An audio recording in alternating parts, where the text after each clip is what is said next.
আমি কি তোমার রব নই? তাহলে আমাকে ছেড়ে কোথায় যাও? এই দুনিয়া কি তোমায় আমার চেয়েও বেশি আসক্ত করে? তুমি কি দেখো না যে প্রতিদিন তোমার গুণাগুলো আমার কাছে আসে?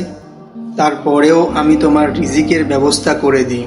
তুমি হয়তো বহুবার দোয়া করেছো আর এখন চুপ হয়ে গেছো। হয়তো কষ্টে আর আমাকে ডাকতে পারো না, কিন্তু আমি জানি এই নীরবতা, এই চাপা কান্নার মাঝেও তুমি কি চাও। আমি শুধু মুখের শব্দও শুনি না, হৃদয়ের ভাষাও বুঝি। তুমি চাইলে না চাইলেও আমি তোমার খবর রাখি, কারণ আমি অসীম দয়ালু, পরম করুণাময়। আমি কখনো তোমার নীরব প্রার্থনা বৃথা যেতে দিই না।